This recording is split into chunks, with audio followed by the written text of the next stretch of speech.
Alright, Shalom, Akim, Kala, Limla, Allah, YAHAWADAH, Shem, Yahushua, Shem, Rakakatash, and on us and to you others apostles, freed Muslims, salutations, you sincere Akim, they were doing the work of Yahweh, Shem, Yahushua, Shem, Rakakatash, Brakatham, to all of you Akim, the sincere believers, and the rest of the women, the sincere sisters out there who believe in Yahweh, Shem, Yahushua, Shem, Rakakatash, Brakatham, to all of those who are amending their ways and seeking the face of Yahweh Shai. It says that in Haggai, the first chapter, consider your ways. Because as you can see on the screen is Brother Polight. They don't want you to sell your soul because you would be spiritual and become wealthy. These guys are not considering their ways at all. They're just not considering their ways. If anything, the only thing that they are minding is the riches of this world, which will all come to naught. Let's get this in Proverbs. Go through some few precepts and close off. This is Proverbs chapter 23 and verse 5 says, "For thou set thine eyes upon that which is not, for riches certainly make themselves wings. They fly away as an eagle toward heaven."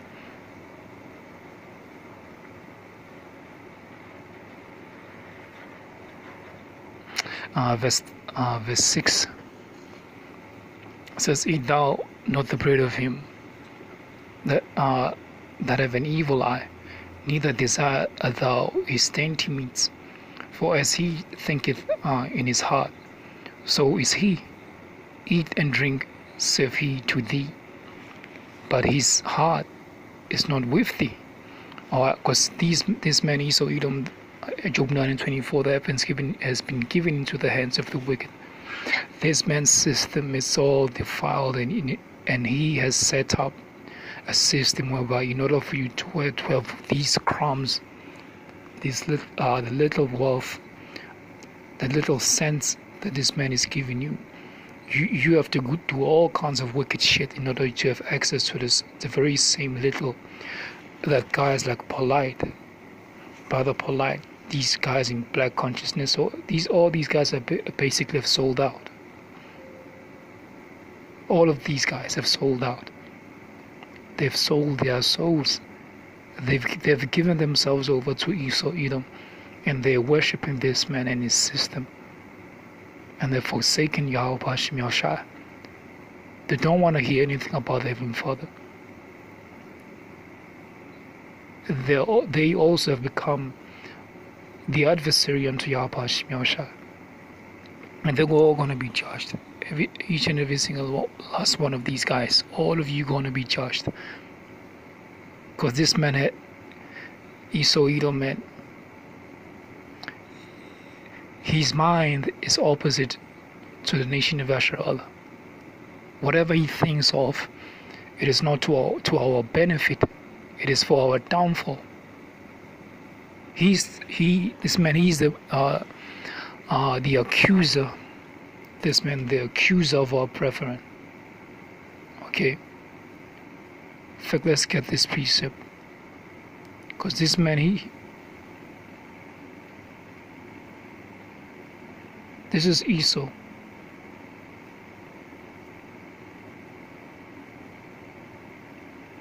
Let's get this precept very quickly.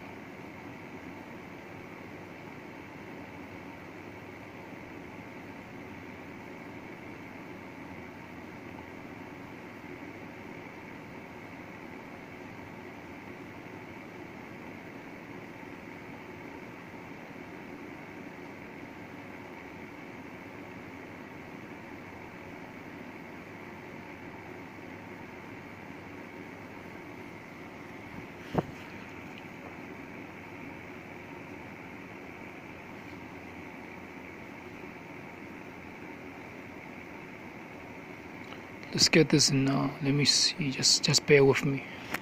I don't know what's happening, this phone seems to be freezing. Just bear with me.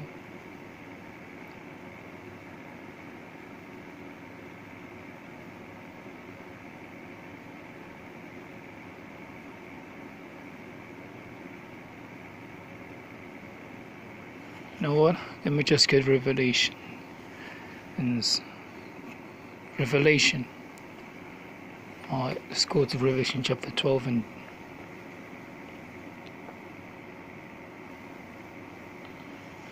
Revelation chapter 10. Start of verse 9. It says, and the great dragon was cast out, that old serpent called the devil and Satan, who deceived the whole world. He was cast out of the earth, and his angels were cast out with him. And thus Esau Edom eventually, 2nd and verse 6 and 9, Esau being the end of the world, Jacob being the beginning of it that followeth. Finally, this goes into how Esau Edom, he's going to be taken down out of rulership completely, and then he's going to be wiped out, because this man has done all kinds of abominations. He's the wicked that the Bible speaks of. Ultimate wickedness. He's the walking, breathing death and wickedness and the cancer of the planet. He's going to be finally be cast out of the earth, and all his followers. And all of his kind, and all of his seed shall be spoiled. And verse 10 says, and I heard the voice saying from in heaven, it says, now is come salvation and strength. And it says, now is come salvation and strength, and the kingdom of our power, and it says, and the power of his anointed. For the accuser of our brethren is cast down, which accused them before our power day and night. See, day and night, and this man, because he's busy out there, he has been busy throughout the years out there setting up all these stumbling blocks. Okay, setting up all these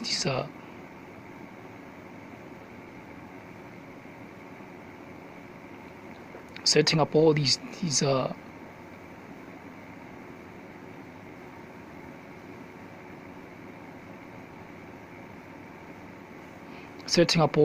stumbling blocks for you Israelites out there to worship his fucking ass, and without you selling out, there's no way you could ever be able to make it, because this is what this man has been known for throughout the ages, throughout the years. He's the wicked. And in order for you to get any kind of a blessing, you must sell out. You must sell out. Let's get this in Mark chapter 4, if I'm not mistaken. Let me see, Mark chapter 4.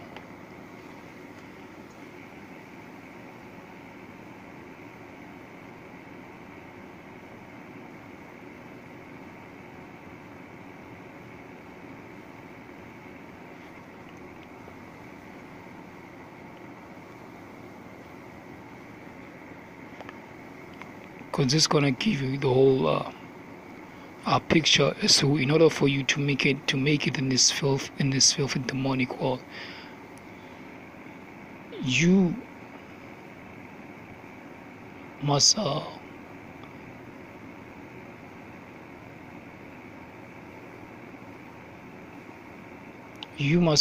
sell out to Esau Edom.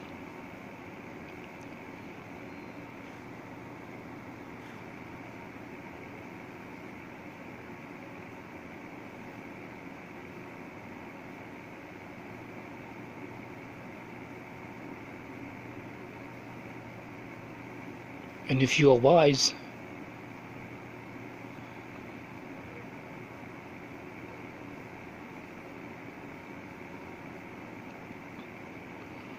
if you are a wise person, you should not be fucking with this man's system.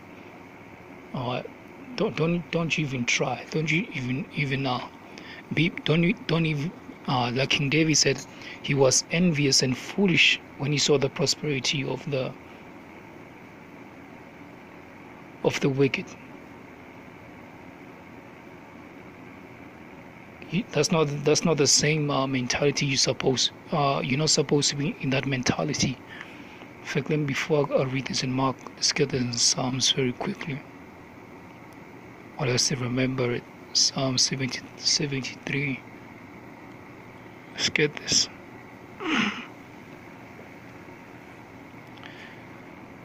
Says the Psalm of Asaph, truly the Most High is good to Israel, even to such as are of a clean heart.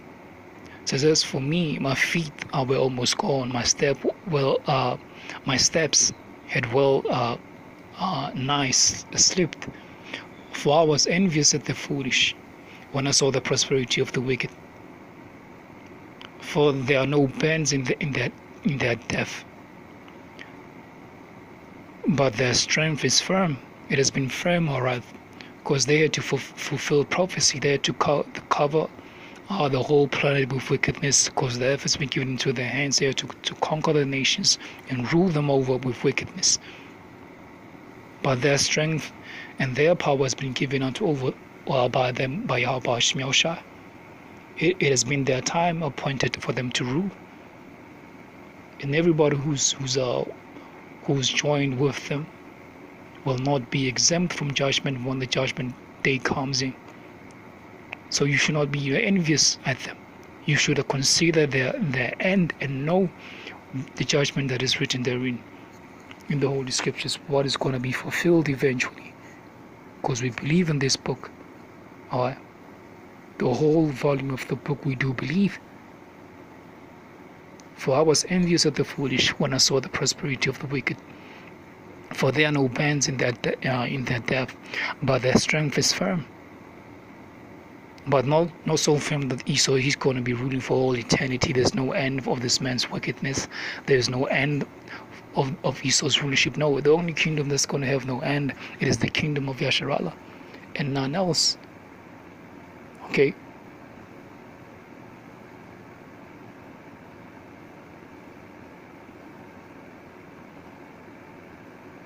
So because that's the exact same mentality that guys such as Polight have. They have the exact same mentality as if Esau's kingdom there's no end to it. There's no end to it. So that's why these guys are selling out, because they don't have the wisdom of Yahawah. They just don't have the spirit of Yahawah on them. They are wise. Their wisdom is the wisdom of this world, and that's just the problem. Not Mark chapter 4. I believe it's Matthew chapter 4. Let's go to Matthew chapter 4.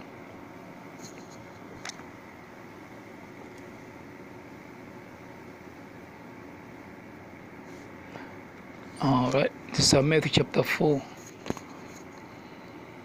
Because they don't understand that whatever kingdoms that they be, at whatever, at different age, under different lifetimes, whatever establishment, kingdoms, empires, they all have been appointed by Yahawah. They all had a specific, determined, preordained lifetime, and this man's warranty and guarantee of his rulership, it is expiring right now. Through the spirit and power of Yahawah, we see these servants, the prophets, being set up, prophesying the demise and the downfall of this man's system. This is the book of Matthew chapter 4. Verse 2 says, and when he had let me start at verse chapter, Matthew chapter, instead of verse 1, Matthew chapter 4 and 1 says then was Yahawah led up of the spirit into the wilderness to be tempted of the devil. And are we not in the wilderness right now? In the field, in this world? So there are diverse temptations right now. We are here to serve the will of Yahawah and to overcome. Yahawah said, be of cheer. He has already overcome the world. If we are the ones that he has been praying for, those the Father has given him unto him, there's no way we could ever fall for this man's system. There is just no way. If you're of the elect, you're going to fall out. You're going to hold on to that which you have already, the gift of faith.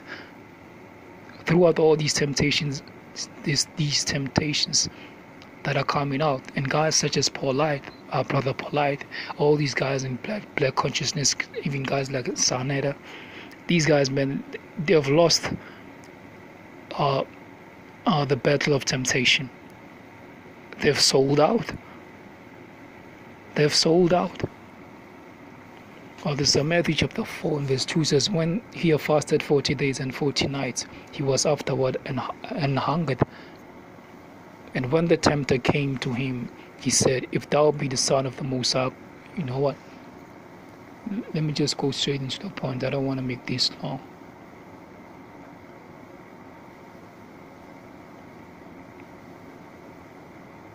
Verse 8. Okay, Matthew chapter 4, verse 8. It says, again the devil taketh him up into an exceeding high mountain, and showeth him all the kingdoms of the world and the glory of them. It says, and saith unto him, all these things are given unto me, if thou wilt fall down and worship me. It says, well, all these things have been given unto the spiritual demon Satan. He's the one that who has the ultimate influence. If you want to make it in this place, you must go through his physical his physical counterparts that are representing him, the seed of Esau, Edom, the seed of the wicked that the Bible speaks of. And that means you're going to have to sell out in order for you to have all power in this system. With a very few minute exemption. Okay. Very few people who actually make it by the Spirit and power of YAHAWADAH in this place. But even them, what they have today, Ecclesiastes goes into that, tells you that, look, man, there are those who YAHAWADAH has given them all the things of this world, so that they couldn't have, so that they don't even think upon YAHAWADAH. Even unto them that is a pitfall unto them. But even few of the righteous will have the riches of this world, so-called the riches of this world, and all of that is in balance. Okay, there's nothing wrong with having money. The question is, how did you accumulate your wealth? Is it an actual blessing of YAHAWADAH, or did Satan have an influence into it? Did you have to sell out? And Matthew chapter 4 and verse 8 again, and again the devil taketh him up into an exceeding high mountain, and showeth him all the kingdoms of the world and the glory of them, and saith unto him, all these things are given, says, all these things will I give thee, if thou wilt fall down and worship me. Then Yahushua said unto thee, Get thee hence, Satan, for it is written, thou shalt worship the Lord thy power, and him only thou shalt serve. And that's the problem with guys such as Polight and many others like him. Many like him. Many like him. They have sold out. They are worshipping Esau, Edom. They're no longer worshipping YAHAWADAH. They've rejected to know YAHAWADAH, and that is just the problem. That is just the problem. But it's all going to be rectified eventually by death. Those that have loved my law, while get the space of repentance was open unto them, the same shall know it by death. There's a Mark chapter 8. Let me see. Mark chapter 8.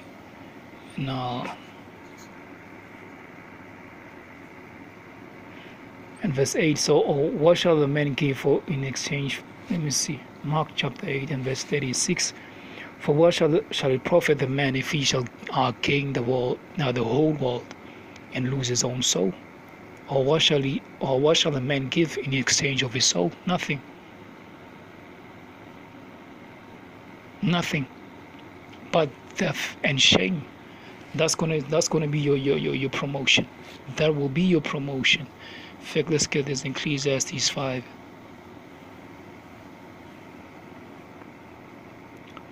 And close off with Proverbs 4. There's Ecclesiastes chapter 5 and 6. 16. Ecclesiastes chapter 5 and verse 16. The scriptures even tells you that in the New Testament that we brought nothing in this, we came with nothing of this in this world, so shall we leave with nothing. All right. Only things that we're gonna live with it is our faith and our works wherein we have believed. That's the only thing. It tells you that in the book of Revelation. These other things, they're all just worthless and meaningless and all but vanity. Ecclesiastes, the first chapter, when it starts off, it tells you it's all about vanity, the vanity of all vanity, including the riches of this world. Ecclesiastes chapter 5 and verse 16. And this also is so evil that in all points, as he came, so shall he go. And what profit have he that have labored for the wind? And that's exactly what guys of such as Polight and many other like him, who are like-minded, have been doing. You all just were laboring for the wind, all but vanity. And he actually acknowledges the fact that in order for you to make the money, you have to sell out. You have to sell your soul in order for you to make that money. Let's close over Proverbs 4. And let me see, Proverbs chapter 4, verse, because they acknowledge the fact that you have to sell out in order for you to make money. You have to sell your soul in order to make that money. There's no other way. He knows that fact. He has that basic understanding, but here's the problem. Proverbs chapter 4, verse 7 says, wisdom is the principal thing. Therefore get wisdom, and with all that getting, get understanding. He has that understanding you have to sell out, but he doesn't understand you're not supposed to be fucking selling your soul in the first place. If you had that wisdom, the actual wisdom, and able to apply that wisdom, you will not be selling your soul. You got some wisdom, or the wisdom of this world, but you don't have the understanding. You don't have the understanding. All praise and glory be unto Yahweh, Hashem, Yahushua, Hashem, Rakakadash, honors unto the elders, apostles of great millstones, for initiation to the sincere Akimat there. Yahweh, Hashem, Yahushua, Hashem, Rakakadash, Bakatam, to the sincere believers in Yahweh, Hashem, Yahushua. Don't bow down to this man's system. The kingdom of Yahweh, Hashem, Yahushua, it is at hand. Believe ye the gospel and repent. Shalom.